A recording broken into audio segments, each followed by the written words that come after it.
السلام علیکم دوستو، کیسے ہیں آپ سب؟ میں زبینہ فیاض ایک بار پھر آپ کے ساتھ میں شروع کر رہی ہوں ابابیل by the secret colour part 14۔ باب ششم، کالے پانیوں کی تاریک گہرائی۔ ہم یہ لوگ ایک چھوٹے اور تنہا سیارے پر سفر کرتے ہیں پرسکون خلا کے ذریعے، ماضی کے الگ الگ ستاروں کا لا تعلق سورج کے راستے میں، ایک ایسی منزل تک جہاں تمام نشان ہمیں بتاتے ہیں یہ ممکن اور ضروری ہے کہ ہم سیکھیں، ایک دلیر اور چونکا دینے والا سچ۔ اور جب ہم اس کی جانب آتے ہیں، قیام امن کے دن تک، جب ہم اپنی انگلیاں نکال دیتے ہیں عداوت کی مٹھی سے اور تازہ ہوا کو اپنی ہتھیلی کو ٹھنڈا کرنے دیتے ہیں، جب ہم اس کی طرف آتے ہیں جب نفرت کے منسٹریل شو پر پردہ گرتا ہے اور لعن طعن سے آلودہ چہروں کو صاف کیا جاتا ہے، جب میدان جنگ اور کولیزیم ہمارے منفرد اور خاص بیٹوں بیٹیوں کو ریک نہیں کریں گے، جب ہم اس کی طرف آتے ہیں، جب ہم اپنے کندھوں سے رائفلیں گرنے دیتے ہیں اور بچے اپنی گڑیا کو جنگ بندی کے جھنڈوں میں سجاتے ہیں، جب موت کی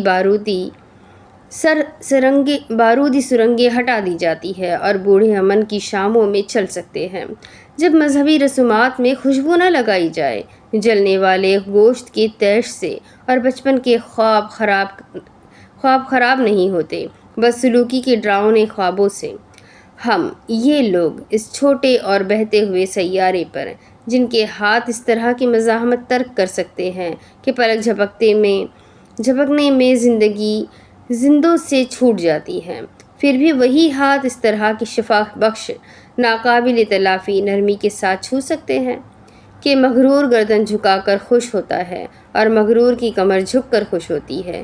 ایسے انتشار سے، ایسے تضاد سے ہم سیکھتے ہیں کہ ہم نہ تو شیطان ہیں اور نہ ہی خدا۔ جب ہم اس کی طرف آتے ہیں، ہمیں اعتراف کرنا چاہیے کہ ہم ممکن ہیں، ہم معجزہ ہیں، اس دنیا کا حقیقی عجوبہ ہے۔ یہ ہے جب اور صرف جب ہم اس کی طرف آتے ہیں۔ مایا انجلو کی نظم ایک بہادر اور چونکا دینے والا سچ سے ماخوذ۔ گمبینو لوسیانو سے گفتگو کے بعد سے وہ کافی ہلکا پھلکا محسوس کر رہا تھا۔ فارم ہاؤس کے سبززار میں چہل قدمی کرتے وہ نہایت مطمئن نظر آتا تھا۔ اسے اقتدار چاہیے تھا اور وہ کچھ بھی کرنے کو تیار تھا۔ ہاں، کچھ بھی۔ ایک عام انسان کو غائب یا قتل کرنا اس کے لیے مشکل نہیں تھا۔ ایک بچہ ہی تو تھا، وہ آسانی سے یہ کام کر سکتا تھا، لیکن کوئی تھا جس کی اسے فکر تھی۔ وہ بچہ اس کے لیے عام تھا، لیکن کوئی تھا جس کے لیے وہ خاص تھا۔ گاڈ فادر گمبینو لوسیانو جا چکے تھے اور وہ اس سبززار پر اکیلا رہ گیا تھا۔ ابابیل بھی پرواز کے لیے جا چکے تھے اور یوں لگا وہ صدیوں سے وہاں تھے ہی نہیں۔ گھوڑے آگے پیچھے دوڑ رہے تھے اور باقی کے چرند پرند بھی اپنے اپنے گھروں میں جا رہے تھے۔ وہ فارم ہاؤس میں صرف گھوڑوں کو دیکھنے اور ان کی خوراک وغیرہ کے لیے کبھی کبھار چکر لگا لیا کرتا تھا۔ اس کے بیٹوں کو ان گھوڑوں سے محبت تھی اور وہ ان کی محبت کو بخوبی جانتا تھا۔ پرپل مارٹن کا مردہ وجود ایک محافظ اٹھا کر لے جا رہا تھا۔ وہ چونکا، وہ بھول چکا تھا کہ گمبینو لوسیانو نے اسے گولی ماری تھی۔ سنو، اسے مجھے دو۔ اپنے سیاہ کوٹ کے بازو فولڈ کرتا ہوا افسوس سے بولا لورنزو بیانچی کو۔ گمبینو لوسیانو پر غصہ بھی آیا۔ پرپل مارٹن اب اس کے ہاتھ میں تھا۔ وہ اپنے آشکم کی طرح کا کافی دیر اسے دیکھتا رہا اور اپنے آفس کی جانب بڑھ گیا۔ فارم ہاؤس کے شروع میں ہی اس کا ایک لگژری سا آفس تھا۔ آفس کی باہر کی گھاس پر ابھی صبح کی نمی برقرار تھی۔ وہاں پر گھاس کو ہٹا کر چھوٹا سا گہرا گڑھا کھودا گیا تھا۔ اسے پرپل مارٹن کو وہیں پر دفنانا تھا۔ اسے ابابیل پسند تھا اور اس کے دل کے قریب تھے۔ وہ روح نکل چکنے کے بعد بھی انہیں خود سے جدا نہیں رکھنا چاہتا تھا۔ اپنی موت اور قبر کا نہیں معلوم تھا، لیکن کہیں نہ کہیں کوئی نہ کوئی ابابیل تو ہوگا ہی اس کے آس پاس، اسے یقین سا تھا۔ کم از کم اس کی قبر کے آس پاس کوئی ایک ابابیل تو ہونا ہی چاہیے۔ اس نے جیسے اللہ کو بتایا کہ وہ یہ چیز ڈیزرو کرتا ہے، بس ایک ابابیل۔ وہ آبنائے فاسفورس کے کنارے لگی بینچ پر بیٹھی دور نظر آتے شہیدوں کے اس پل کو اداسی سے دیکھ رہی تھی۔ وہ فاسفورس پل تھا جو اس وقت روشنیوں میں نہایا ہوا تھا کہ اس پر چلنے والی ٹریفک کو بھی دیکھا جا سکتا تھا۔ مشہور زمانہ باسفورس ایک آبنائے ہے جو ترکیہ کے یورپی حصے روم ایلی اور ایشیائی حصے اناطولیہ کو آپس میں ملاتا ہے۔ اس آبنائے کو آبنائے استنبول بھی کہا جاتا ہے۔ یہ آبنائے بین الاقوامی جہاز رانی کے لیے استعمال ہونے والا دنیا کا سب سے تنگ آبنائے ہے۔ ترکیہ میں خاصی شہرت رکھنے والا یہ پل بہار کے دل کے ایک بہت قریب تھا۔ وجہ 15 جولائی 2016 کی شب کا واقعہ تھا۔ ترکیہ فوج کے کچھ باغی دوستوں کی سرپرستی میں فوج کے ایک چھوٹے دستے نے رجب طیب اردوان کی حکومت کا تختہ پلٹ کر اقتدار پر قبضہ کرنے کی کوشش کی تھی۔ ابتدا میں باغی فوجی دستے کی جانب سے کہا گیا کہ ان کی کارروائی کا مقصد ملک میں آئینی و جمہوری انسانی حقوق کی بحالی ہے اور جمہوری قدروں کو استحکام بخشنے کے لیے وہ اقتدار حاصل کرنا چاہتے ہیں۔ اس بغاوت میں کرنل درجے تک کے افسران شامل تھے۔ کچھ تھا بہار کے اندر جو اسے یہاں لے آتا تھا۔ وہ اس پل کو کبھی بھولی ہی نہیں تھی، یا یوں کہنا بہتر رہے گا جب اسے اپنی ماں یاد آتی تو وہ یہاں آ جاتی۔ اسے اپنی ماں پر فخر تھا، لیکن وہ ان کی موت پر بے حد اداس تھی۔ اسے اپنی ماں کی ضرورت تھی۔ اسے وہ رات بھی نہیں بھولتی تھی جب اپنی ماں کو لینے پولیس اسٹیشن جا رہی تھی، کیونکہ ان کی سالگرہ تھی اور وہ ان کے لیے سرپرائز تیار کیے بیٹھی تھی۔ لیکن اس رات کے فوجی حملے نے سب برباد کر دیا تھا۔ اس رات فوجی بغاوت ہوئی تھی جو اس سے اس کی ماں چھین کر لے گئی تھی۔ وہ اس کے ملک پر مارشل لاء لگانے آئے تھے، لیکن کم عمر بہار کو علم نہ ہو سکا کہ ملک میں کیا ہو رہا ہے۔ اس گروہ نے استنبول کے فوجی مرکز میں کئی آفیسرز کو یرغمال بنایا تھا۔ ترک فوج کی سربراہ جنرل خلوصی آکار سمیت دیگر جرنیلوں تک کو یرغمال بنایا گیا تھا۔ تاہم ترک حکومت کی حامی فوج نے اس وقت کارروائی کرتے ہوئے باغی فوجیوں کو پیچھے ڈھکیلا اور یرغمالیوں کو چھڑا لیا۔ وہ رات انتہائی تکلیف دہ تھی۔ وہ استنبول کے سب سے بہترین ہوٹل میں اپنی ماں کی سالگرہ کا اہتمام کیے بیٹھی تھی اور پھر وہاں سے اپنی ماں کو لینے پولیس اسٹیشن چلی گئی۔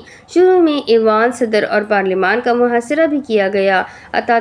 اتاترک ایئرپورٹ پر تمام پروازیں منسوخ کر دی گئی اور ایئرپورٹ کو بند کر دیا گیا۔ ملک بھر کے ہوائی اڈے بند کر کے ان پر ٹینک پہنچا دیے گئے تھے۔ اس سنگین صورتحال میں ترک صدر نے عوام سے سڑکوں پر نکلنے کی اپیل کی، جس کے بعد بڑی تعداد میں لوگ سڑکوں پر نکل آئے۔ لوگوں نے ٹینکوں پر چڑھ کر ان ٹینکوں کو ایئرپورٹ اور دیگر مقامات میں داخل ہونے سے روکا۔ اس رات کا ایک ایک منظر اسے یاد تھا۔ اس کی گاڑی پولیس اسٹیشن کے چند میل فاصلے پر تھی جب اس نے ایک میزائل اس عمارت کی جانب جاتے دیکھا تھا۔ نے وہ زور سے چلائی تھی جیسے کسی ڈراؤنے خواب سے واپس آئی ہو۔ اس کی کشیدہ صورتحال میں لوگ گھروں سے نکلے تھے۔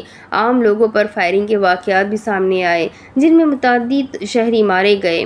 بعد ازاں ترکیہ کے وزیر اعظم بن علی یلدرم نے پریس کانفرنس کرتے ہوئے کہا تھا کہ بغاوت کو مکمل طور پر کچل دیا گیا ہے اور صورتحال پر اب جمہوری حکومت کو مکمل کنٹرول حاصل ہے۔ اس واقعے کے بعد 25 کرنلز اور 5 جنرلز کو بھی عہدوں سے فارغ کر دیا گیا تھا۔ فاسفورس پل اپنی روشنیوں کے گھیرے میں خوب جگمگا رہا تھا۔ وہ ظالم استنبول کا حصہ تھا، اس کا چمکنا بنتا تھا۔ ساؤ جی، آپ ٹھیک ہے؟ کسی کھائی سے ایک آواز سنائی دی تھی۔ اس نے سر اٹھا کر دیکھا اور اسے پہچاننے میں کتنے ہی لمحے ضائع کر دیے۔ ذہن معوف تھا۔ وہ اسے دیکھتی رہی۔ وہ اسے نہیں پہچان پائی۔ سیاہ چیچک کی شرٹ اور جینز پہنے وہ ہمیشہ کی طرح A1 تیار تھا۔ ہر پل چوکنا تھا۔ دماغ کوئی فلم ریوائنڈ کرتا گیا اور وہ قریب کھڑے خلیل سعدی کو دیکھتی رہی۔ جب سب ٹھیک سے محسوس ہوا، حواس بحال ہوئے، وہ ایک جھٹکے سے گویا حال میں آئی۔ اس نے خلیل سعدی کو دیکھا۔ اسے مافیاز سے نفرت تھی، لیکن ملٹری سے اس سے بھی زیادہ نفرت تھی۔ اسے ترک فوج اچھی نہیں لگتی تھی۔ ان کی غداری کی وجہ سے اس کی ماں آج اس کے ساتھ نہیں تھی۔ ہاں، وہ سب کے سب قصوروار تھے۔ میں ٹھیک ہوں، تم کب آئے؟ وہ سنبھل کر بولی اور اٹھ کھڑی ہوئی۔ صرف ایک گہرا سانس اور بہار اپنی حالیہ زندگی میں لوٹ آئی جو ظالم تھی۔ ایدا کے گھر کی ناخوشگوار گفتگو کے بعد وہ آج مل رہے تھے۔ آپ ٹھیک نہیں لگ رہی، وہ بہت فکرمندی سے کہہ رہا تھا۔ میں کچھ وٹنس اسٹیٹمنٹ لائی تھی اور چاہتی تھی کہ تم بھی دیکھ لو کہ اور ایدا نے بھی ہمارے حق میں گواہی دینے کی حامی بھر لی ہے۔ اب تم اس کیس میں پرائم سسپیکٹس نہیں رہو گے۔ اس نے فائل خلیل کی جانب بڑھائی۔ وہ چمبے سے اسے دیکھتا فائل تھام کر بینچ پر بیٹھ گیا۔ وہ سیاہ ٹرک سوٹ میں ملبوس، بازو سینے پر لپیٹے، تھوڑا آگے چل آئی۔ یہاں سے پل زیادہ قریب دکھائی دیتا تھا۔ میری ماں نے مجھے تب چھوڑا تھا جب میں 9 سال کا تھا بہار۔ وہ چونک کر اس کی جانب مڑی۔ وہ فائل سائڈ پر رکھے سامنے نظر آتے فاسفورس کو دیکھتے ہوئے کہہ رہا تھا۔ اس نے ایدا کی گواہی پر کوئی تاثر نہیں دیا۔ شاید اسے خوشی نہیں ہوئی تھی۔ بہار نے حیرت سے اسے دیکھا۔ انہوں نے میری نظروں کے سامنے خودکشی کی تھی۔ میں نے 26 سال پہلے اپنی ماں کو کھویا تھا۔ بہار، وہ ان 26 سالوں میں نے صرف ان سے نفرت کرنے کی وجہ ڈھونڈی ہے، لیکن وہ ماؤں سے نفرت کی جا سکتی ہے، میں کبھی نہیں جان سکتا۔ وہ آہستگی سے چلتی واپس اپنی جگہ پر ٹک گئی۔ اوہ، تو اس کی ماں کی بھی بچپن میں موت ہوئی تھی۔ وہ ایک سے دکھ میں تھے اور اب وہ اپنی کہے بغیر نہیں جائے گا۔ وہ جانتی تھی مجھے ان سے نفرت کرنی چاہیے کہ انہوں نے میرا نہیں سوچا اور وہ چلی گئی، ہے نا؟ ان کی زندگی میرے باپ نے خراب کی تھی، میں نے نہیں، لیکن پھر بھی وہ اس ظالم دنیا میں مجھے ایسے چھوڑ کر چلی گئی جیسے مجھے اس دنیا میں رہنے کا سلیقہ آ گیا ہو۔ میری ماں نے مجھے صرف ایک ہی درس دیا تھا بہار، وہ کہتی تھی وطن سے غداری مت کرنا، ترک وطن کے لیے جان دے دینا، اور مجھے دیکھو، میں اس ایک درس سے ہی دور ہوں۔ شاید یہی ان سے نفرت کا ایک طریقہ تھا۔ مجھے ترک وطن میں ناانصافی ختم کرنے کے لیے اور اپنے حصہ لینے کے لیے کیا بننا پڑ گیا۔ میرے دل میں ترکوں کے لیے احساسات نہیں جاگتے تھے کیونکہ میں ایک مافیا ہوں، لیکن اب کچھ محسوس ہوتا ہے۔ میں جانتا ہوں ترکوں سے نفرت کرنا آسان نہیں ہوتا، میں بھی نہیں کر پایا۔ مجھے بھی محبت ہو گئی۔ اپنے ہاتھوں کو دیکھتے رہنے کے بعد اس نے گردن دائیں جانب موڑی اور اس کی گہری سیاہ آنکھوں میں کچھ تلاشا، لیکن وہاں کچھ نہیں تھا، نہ کوئی اپنائیت اور نہ ہمدردی۔ اس کی بائیں آنکھ کے قریب موجود تل آج چمک رہا تھا۔ وہ خاموشی سے اسے دیکھتی رہی۔ تمہاری ماں کہاں ہے؟ اس نے پوچھ کر گردن سیدھی کر لی۔ بہار کی آنکھوں میں زیادہ دیر تک نہیں دیکھا جا سکتا تھا۔ وہ 15 جولائی کے شہداء میں شامل تھی۔ مجھے بس ترک فوج سے شکایات ہے۔ میری ماں کو ایسے نہیں مرنا تھا۔ ماؤں کو مرنا نہیں چاہیے خلیل، انہیں ہر پل یہ یاد رکھنا چاہیے کہ ان کی اولاد ان کے بغیر نہیں چل سکتی۔ میں ٹوٹ گئی تھی جب میری ماں اس دنیا سے گئی تھی۔ میں نے اپنے بھائی کو سنبھالنا تھا، وہ بھی غائب کر دیا گیا۔ میں نے اپنی ٹین ایج اپنی فیملی کی واپسی کی دعائیں مانگتے ہوئے گزاری ہے۔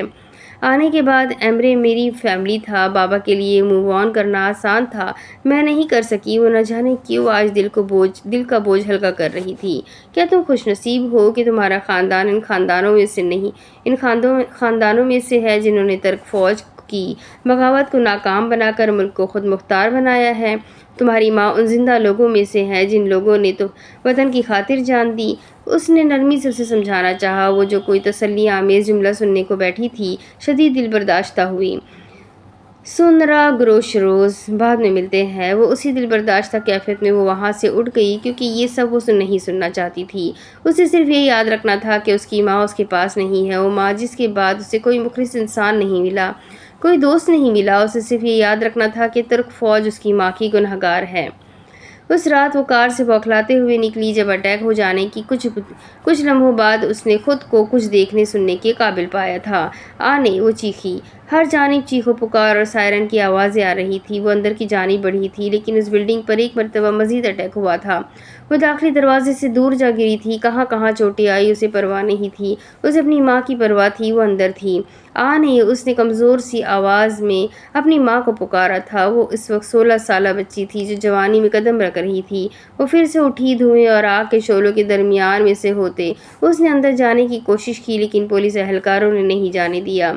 پولیس کمشنر، میری ماں اندر ہے، مجھے جانے دو لطفاً، پلیز، اس نے روتے ہوئے منت کی تھی، لیکن وہ بھی باقی پرجوش سے انقلابیوں کے ساتھ اس بلڈنگ سے دور دھکیل دی گئی تھی۔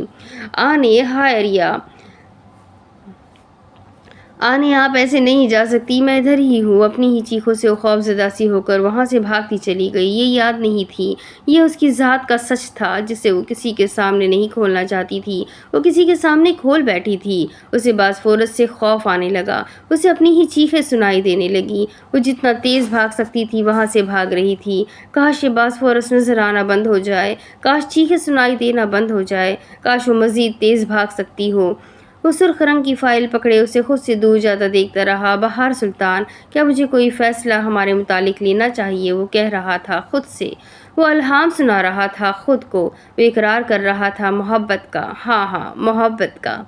وہ اس سے کیا کہہ بیٹھا تھا؟ اگر وہ پوری طرح حواس میں ہوتی تو اس بات کا مطلب ضرور پوچھتی، لیکن سد شکر وہ کسی اور الجھن میں تھی، اور اگر سن لیتی تو کیا سمجھ بھی لیتی؟ اس کے کانوں میں اپنے ہی الفاظ گونج رہے تھے اور ماتھے پر پسینے کے ننھے ننھے قطرے بھی چمک رہے تھے۔ اس نے بے اختیار دونوں ہاتھوں سے اپنی گردن سہلائی۔ میں جانتا ہوں ترکوں سے نفرت کرنا آسان نہیں ہوتا، میں بھی نہیں کر پایا، مجھے بھی محبت ہو گئی۔ استنبول میں آج کل سردی اور قہر عروج پر تھا۔ اس کا آفس سیاہ رنگ سے پینٹ شدہ اور گرے رنگ سے مزین شدہ تھا۔ ہیٹر نے کمرے کا درجہ حرارت قابل برداشت کر رکھا تھا۔ کمرے میں کافی کی مدھم سی مہک پھیلی ہوئی تھی اور ٹیبل پر کافی کے ساتھ فرینچ کروسنٹ بھی پڑا ہوا تھا۔ وہ ایک فائل پر جھکی تیزی سے کچھ لکھ رہی تھی۔ گزشتہ رات کا چہرے پر شائبہ تک نہ تھا۔ کمرے میں پرسکون سی معطر خاموشی تھی۔ جب اس خاموشی میں اس کے فون نے ارتکاز پیدا کیا۔ اس کا فون بجا اور وہ سب کچھ چھوڑ کر فون کی جانب متوجہ ہوئی۔ یہ اس کا نارمل روٹین میں استعمال ہونے والا فون نہیں تھا، یہ کسی اہم انسان سے گفتگو کے لیے استعمال ہونے والا فون تھا۔ وہ فون پر ہی بات کر رہی تھی جب کاغان نے اسے لیام کے آنے کی بابت بتایا تھا۔ کچھ ہی دیر بعد لیام جان اس کے سامنے بیٹھا، اسے اپنی بہن کے کیس کی پیش رفت اور اپنے دیگر ضروری کاموں کے بارے میں بتا رہا تھا۔ وہ اس سے ملنے کا کوئی نہ کوئی بہانہ ڈھونڈ ہی لیتا تھا۔ بہار کو اس کی وضاحت یا اس کی بہن کے کیس میں کوئی دلچسپی نہ تھی، لیکن وہ اس کے بغیر مانگے مدد پر مدد کر رہا تھا۔ تو اخلاقیات کا تقاضا یہی تھا کہ اسے خاموشی سے لیام کو سننا چاہیے۔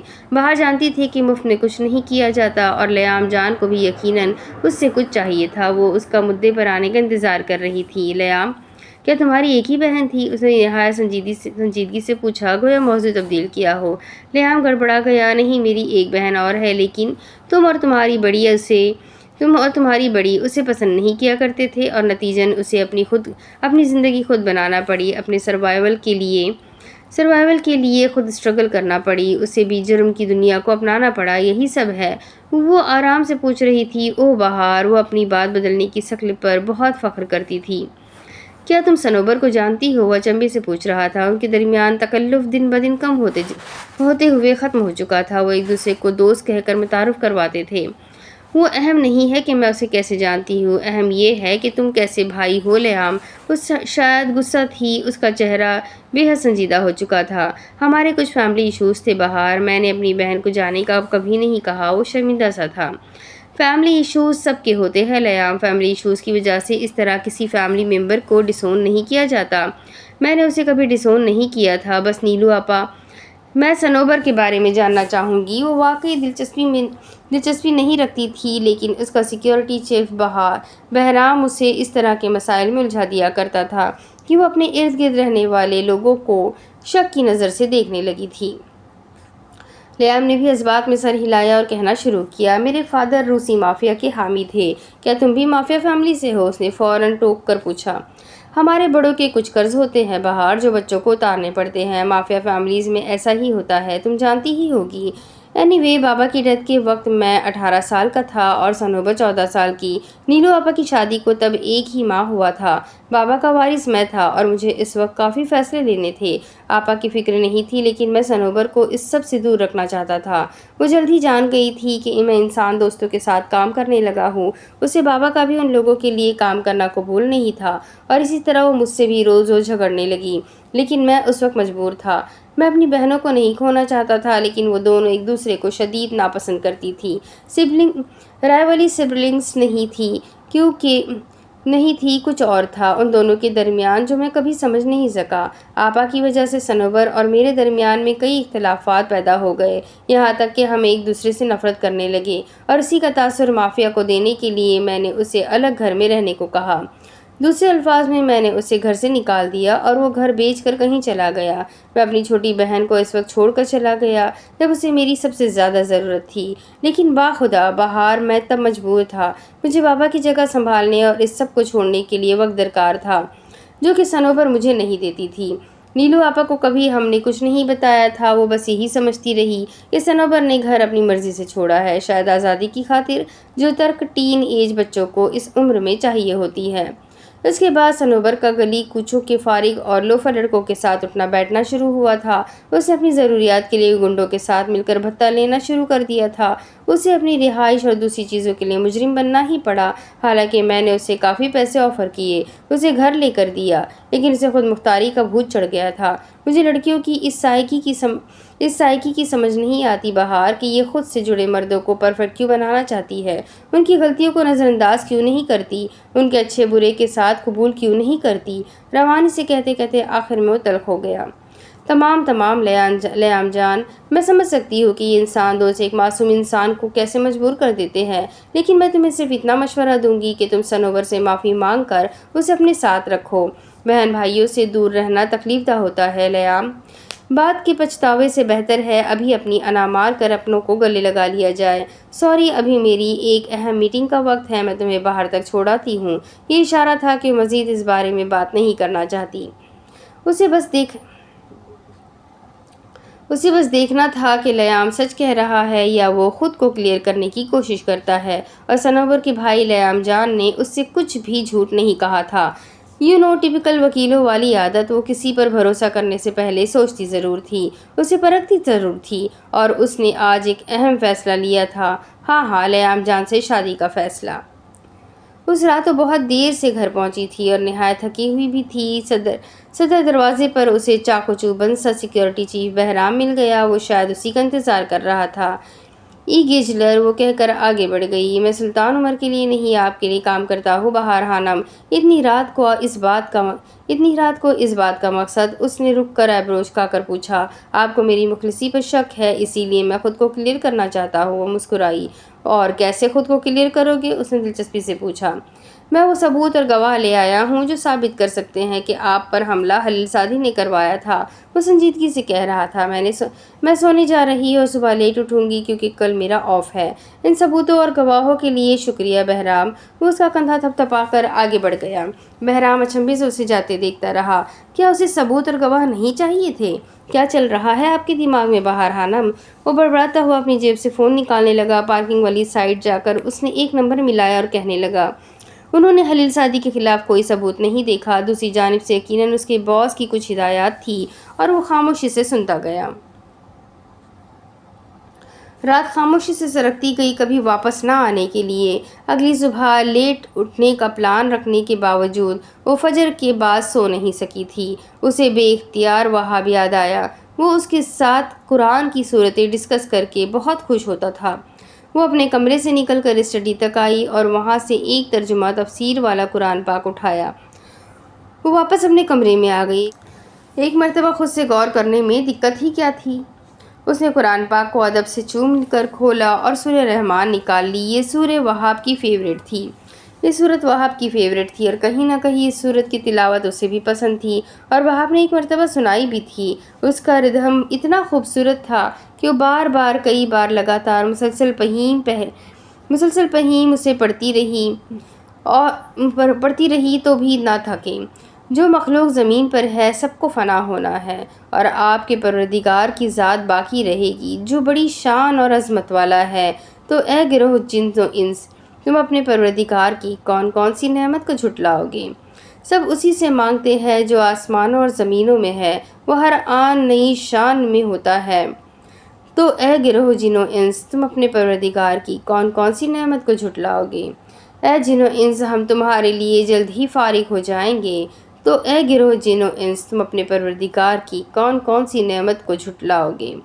اے جنوں اور انسانوں کے گروہ، اگر تم آسمانوں اور زمین کی حدود سے باہر نکل سکتے ہو تو نکل جاؤ، تم بغیر زور کے نہ نکل سکو گے، اور وہ ہے نہیں۔ تو اے گروہ جن و انس، تم اپنے پروردگار کی کون کون سی نعمت کو جھٹلاؤ گے؟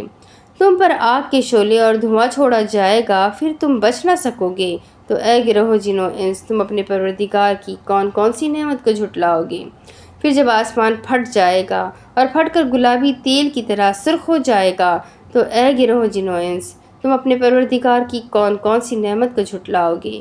سورہ رحمان آیت نمبر 26 سے 38۔ وہ اس سے آگے تلاوت نہ کرسی، اسے ان آیات سے ہی خوف آنے لگا تھا۔ لیکن کیوں؟ جب وہاب اور ہادی آیتوں کے بارے میں بات کرتے تھے تو ان کا قرآن اتنا سادہ اور پیارا کیوں لگتا تھا؟ شاید وہ اس سے زیادہ محبت اور غور و فکر سے پڑھتے تھے۔ کیا اسے بھی خود سے غور کرنے کی کوشش کرنی چاہیے؟ کیا وہ بھی ان کی طرح قرآن اچھے سے سمجھ سکتی ہے؟ اس دنیا میں سب فنا ہونے کے لیے آئے ہیں، ہم انسان، یہ دنیا، یہ آسمان، چاند، ستارے، سب صرف اللہ کی ذات ہے جو ہمیشہ سے موجود تھی، ہے اور رہے گی۔ وہاب کی آواز کہیں دور سے آئی تھی۔ منظر حلیل سعدی کے گھر کے لاؤنج کا تھا اور وہ کچن کے باہر صوفے پر وہاب کے ساتھ بیٹھی ہوئی تھی۔ میں نے سائیکالوجی تو نہیں پڑھی وہاب، لیکن کیا تمہیں معلوم ہے انسانوں کے اندر بھی ہمیشگی کی خواہش ہوتی ہے۔ ہم انسان چاہتے ہیں کہ ہمارا ایک پیارا سا گھر، گاڑی، فیملی اور بزنس ہو جو ہمیشہ رہے اور ہم وہاں ہمیشہ پرامن زندگی گزاریں۔ صوفے کے ہتھے پر بائیں بازو کی کوہنی ٹکائے وہ نرمی سے کہہ رہی تھی، a diamond for ever. Kitchen سے ہادی لاؤنج میں آیا، 2 کین ان کے سامنے ٹیبل پر رکھے اور سوال کیا۔ باہر نے ایک نظر کین کو دیکھا اور پھر ہادی کو۔ ہاں، کیونکہ انسانی فطرت ہے، شائن اینڈ شائن اگین۔ باہر نے مسکرا کر شانے اچکا کر بتایا۔ پھر تو انسان کو جان لینا چاہیے کہ یہ خواہش صرف جنت میں جا کر ہی پوری ہو سکتی ہے، ہادی نے کہا اور وہ تینوں کھلکھلا کر ہنس پڑے تھے۔ سر جھٹک کر وہ ہال میں واپس آئی تھی۔ اللہ تعالیٰ۔ السلام علیکم، میں بہار سلطان۔ مجھے اس طرح اپنا تعارف کروانا بڑا ہی آکورڈ لگ رہا ہے۔ میں آج اس طرح زندگی میں پہلی مرتبہ قرآن پاک پڑھنے والی ہوں اور کوئی غلطی ہو جائے تو پہلے سے ہی معذرت۔ ان آیات میں آپ نے اپنی پاور، عزت اور جلال کے بارے میں بتایا ہے۔ جلال سے مراد ہوتا ہے بہت شاندار، آنریبل، بہت باوقار اور ہیبت طاری کرنے والا۔ میں جانتی ہوں کہ اکیلے کبھی عزت نہیں ہوتی، عزت دی اور لی جاتی ہے۔ آپ بتا رہے ہیں کہ میں پہلے ہی اتنے جلال و عزت والا ہوں کہ مجھے تم انسانی نمازوں کی ڈپینڈنسی نہیں چاہیے۔ نماز ہمارے لیے ضروری ہے، آپ کے لیے نہیں۔ آپ بتا رہے ہیں کہ آپ حمید ہیں، محمود نہیں۔ ہمیں آپ کی شکر گزاری کرنی ہے، ہمیں یہ اعتراف کرنا ہے کہ ہم آپ کے محتاج ہیں، ہمیں آپ کے قریب آنے کی ضرورت ہے۔ آپ تو ہمیشہ وہیں کھڑے رہتے ہیں۔ آپ تو کہتے ہیں کہ جب تک انسان باقی ہے واپس آنا ہے تو دروازہ کھلا ہے، ہمیں سب کچھ آپ سے مانگنا ہے۔ آپ نہیں دیں گے تو کوئی نہیں دے گا، کوئی نہیں دے سکتا۔ آپ نہیں پوچھیں گے تو سب چھوڑ جائیں گے۔ اللہ آپ ہی سب کچھ ہے۔ بولتے بولتے اس کا سانس پھول گیا۔ اسے احساس ہوا کہ وہ اللہ کے سامنے بیٹھی ہوئی ہے، وہ واقعی اللہ سے ہم کلام ہے۔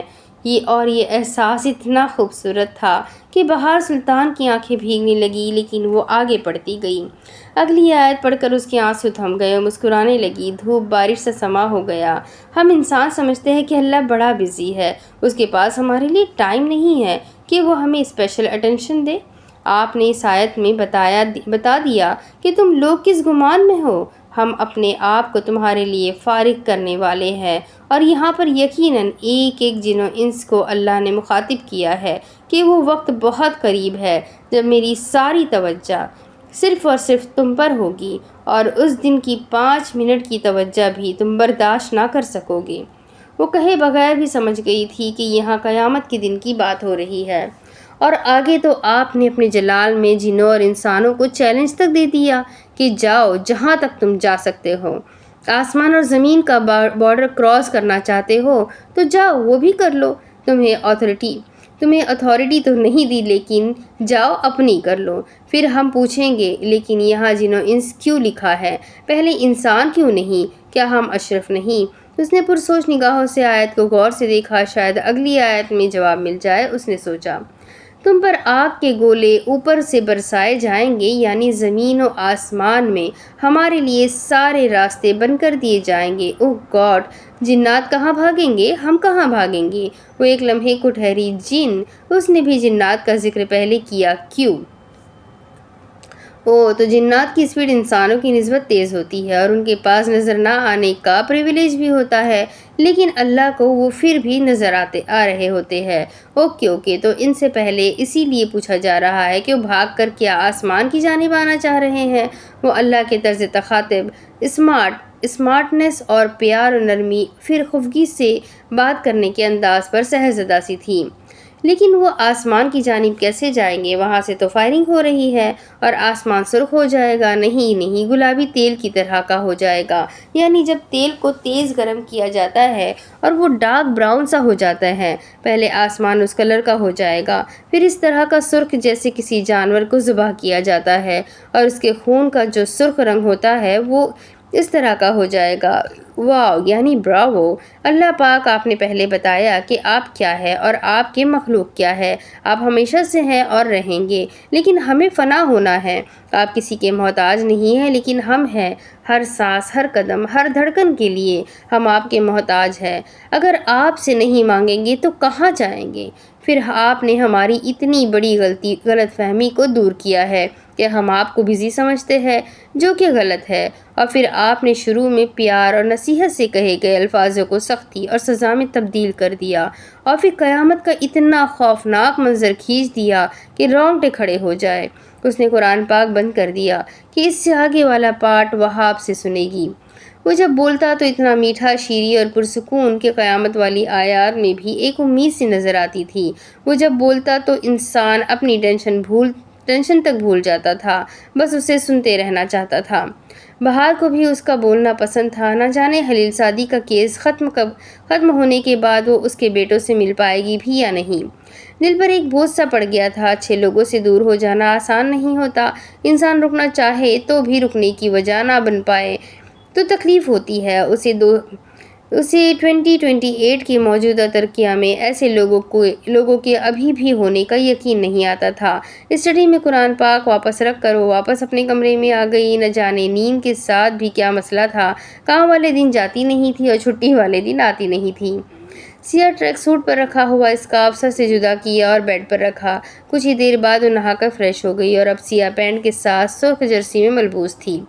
کمرے میں یاسمین ریڈ ڈفیوز جلا کر وہ باہر ٹیرس پر آ گئی۔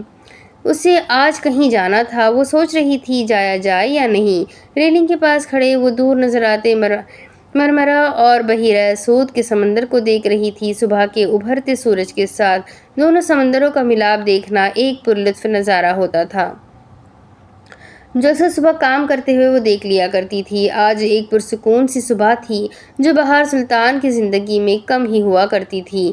ٹیرس سے ذرا نیچے نگاہ ڈالی تو سرونٹ کوارٹر سے بہرام نکلتا ہوا نظر آیا۔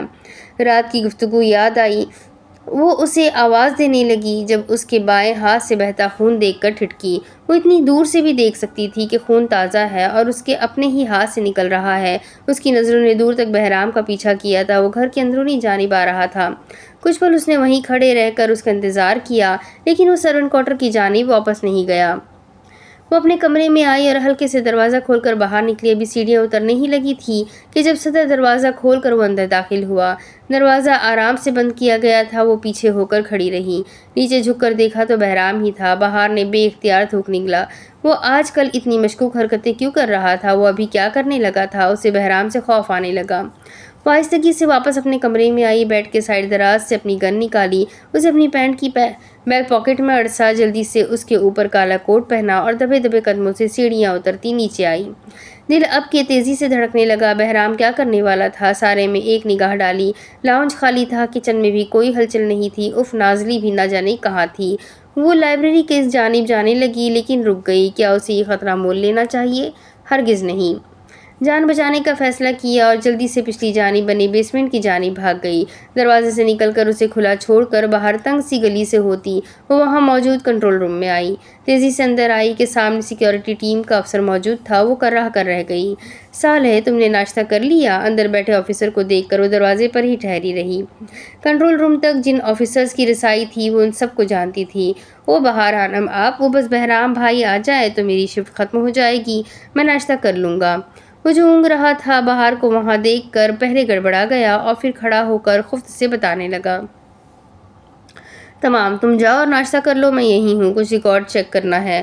اس نے اندر آتے ہوئے کہا، پہلے بہرام بھائی کو بتا لیں، وہ گھر کے کیمروں کی مانیٹرنگ کسی کو نہیں کرنے دیتے۔ اس نے اچنبے سے صالح نامی افسر کو دیکھا۔ کیا وہ اسے نہیں جانتا تھا؟ بڑا آیا بہرام کا سگا۔ یہ گھر میرا ہے صالح، اور یہاں میں طے کرتی ہوں کہ کون سیکیورٹی چیف ہوگا اور کون اس کا ماتحت۔ مجھے بہرام کو فائر کرنے کی وجہ تلاش کرنی ہے۔ اسی لیے یہ بات ہم دونوں کے درمیان رہنی چاہیے۔ وہ دو ٹوک لہجے میں بات کہہ رہی تھی۔ صالح کچھ ششوپن میں مبتلا وہاں سے چلا گیا اور اس کی بات سمجھ نہیں پایا، یہ سمجھنا نہیں چاہتا تھا۔ بہار کو اس سے مطلب نہیں تھا۔ اس کے چلے جانے کی تصدیق کرنے کے بعد بہار وہاں موجود مانیٹر اسکرین میں CCTV کیمراز کھول کر بیٹھ گئی۔ گھر کے تمام کیمرے چیک کرتے ہوئے آخرکار اسے لائبریری کی CCTV میں بہرام نظر آ ہی گیا۔ تم آج کل مشکوک حرکتیں کر رہے ہو بہرام بے۔ وہ لائبریری کی تلاشی لے رہا تھا۔ وہ اسے دیکھتی رہی، نظر اس کے ہاتھ پر پسلی جہاں اب سفید پٹی بندھی ہوئی تھی۔ واو، امپریسیو، اس نے سوچا۔ بہرام اسٹڈی ٹیبل کی دراز چیک کر رہا تھا۔ ہائے ریا، تم سیکیورٹی چیف ہو یا چور؟ لائبریری کا پاس ورڈ کم از کم تمہیں نہیں دینا چاہیے تھا، اس نے افسوس سے کہا۔ وہ نہیں جانتی تھی کہ بہرام کیا تلاش کر رہا ہے، لیکن لائبریری کی تلاشی وہ اسے بلا اجازت نہیں لینے دے سکتی تھی۔ اس کی بہت سی کانفیڈینشیل فائلز وہاں موجود تھیں۔ اپنا فون اٹھا کر اس نے بہرام کے نمبر پر کال کی۔ وہ شاید لوہے کی تار سے لاک کھولنے والا تھا کہ اپنے فون پر باہر کی کال دیکھ کر حیران ہوا۔ اس نے چاروں طرف نگاہ دوڑائی اور پھر اس کی نگاہ اسی منی کیمرے پر اٹک گئی۔ ایسے کئی نظر نہ آنے والے کیمروں سے وہ واقف تھا۔ کیمرے کی جانب دیکھتے ہوئے اس نے باہر کی کال آنسر کی۔ آج شام مجھے گلٹا میلوی ہاؤس جانا ہے، اپنی سیکیورٹی ٹیم تیار رکھنا۔ اس کی آواز نیند سے بھری ہوئی لگتی تھی۔ تمام اور کچھ؟ اس نے جیسے سکھ کا سانس لیا۔ باہر اپنے کمرے میں ہی تھی۔ تم گھر پر ہو؟ آپ کیوں پوچھ رہی ہیں؟ ایسے ہی ٹیریس پر واک کر رہی تھی، تم نظر نہیں آئے، ورنہ ہر صبح ٹیریس پر سے سب سے پہلے تمہاری سڑی ہوئی شکل ہی نظر آتی ہے۔ میں کسی کام سے باہر آیا تھا اور میری شکل اتنی سڑی ہوئی بھی نہیں ہے۔ بہرام نے وہ تار اپنی جیب میں اڑسا دی۔ باہر نے مسکرا کر فون بند کر لیا۔ بہرام نے اپنی پیشانی مسلی اور لائبریری سے باہر نکل آیا۔ سامنے سے جانے کا سوال ہی پیدا نہیں ہوتا تھا۔ اگر بہار ابھی بھی ٹیریس پر ہوئی تو وہ بیسمنٹ کی جانب گیا اور پچھلے دروازے سے نکلتا کنٹرول روم میں آ گیا۔ اندر آ کے اس نے ایک گہرا سانس لیا۔ بال بج گیا تھا۔ اس نے بھی اختیار سوچا۔ دروازہ بند کر کے وہ پلٹا اور ساکت رہ گیا۔ کنائی ون بیگ جی بہرام، صبح بخیر محافظ بہرام۔ پاور چیئر پر ٹیک لگائے، اس کا رخ دروازے کی جانب موڑے ہوئے، ٹانگ پر ٹانگ چڑھائے، ہاتھ میں کی چین گھماتے ہوئے بہار سلطان نے محفوظ ہوتے ہوئے کہا۔ بہرام جہاں تھا وہیں کھڑا رہ گیا۔ اسے یقین تھا وہ آج دیر تک سوتی رہے گی، لیکن اس نے بہار کا یقین کر کے خود کے پیر پر کلہاڑی ماری تھی۔ اس نے گہرا سانس لیا اور اسباب میں سر ہلایا، گویا اسے بھی ناگواری سے مارننگ وش کی ہو۔ میں سوال کے جواب کے لیے تیار ہوں۔ اتنا عقل مند تو وہ بھی تھا کہ بہار کو ڈاج دینے کا سوچ بھی نہیں سکتا تھا۔ وہ پکڑا گیا تھا۔ خود پر لعنت بھیج کر وہ سرد تاثرات کے ساتھ کھڑا رہا۔ آدھے گھنٹے بعد مجھے اسٹڈی میں ملو، میں خود لاکرز کی تلاشی دلواتی ہوں، وہ سختی سے کہتی اپنی جگہ سے اٹھی اور اس کمرے سے باہر نکلنے لگی۔ بہرام گواہ تھا، استنبول گواہ تھا، تاریخ گواہ تھی کہ بہار کے ساتھ آدھے گھنٹے بعد کی میٹنگ کے نتائج کبھی اچھے نہیں نکلے تھے۔ میں آپ کو دھوکہ نہیں دے رہا تھا بہار خانم، آدھے گھنٹے بعد حساب کتاب کھولتے ہیں بہرام بے، وہ سرد لہجے میں کہتی وہاں سے باہر نکل گئی۔ وہ پیچھے بے بسی سے چند گہرے سانس لے کر سر جھٹک کر رہ گیا۔ لعنت ہے یار۔ اب اس کے آگے کی کہانی میں آپ کو اگلے ویڈیو میں سناتی ہوں کہ آگے کیا ہوگا۔ یہ جاننے کے لیے میرے ساتھ بنے رہیں۔ ناول کافی انٹرسٹنگ ہے۔ جلدی سے ویڈیو کو لائک کر دیں، چینل کو سبسکرائب کر دیں، بیل آئیکن کو ضرور دبا دیں اور اپنے کانٹیکٹ میں اس ناول کو ضرور شیئر کریں۔ ملتے ہیں اگلے ویڈیو میں، تب تک کے لیے اپنا خوب سارا خیال رکھیں، مجھے بھی دعا میں یاد رکھیں۔ اللہ حافظ۔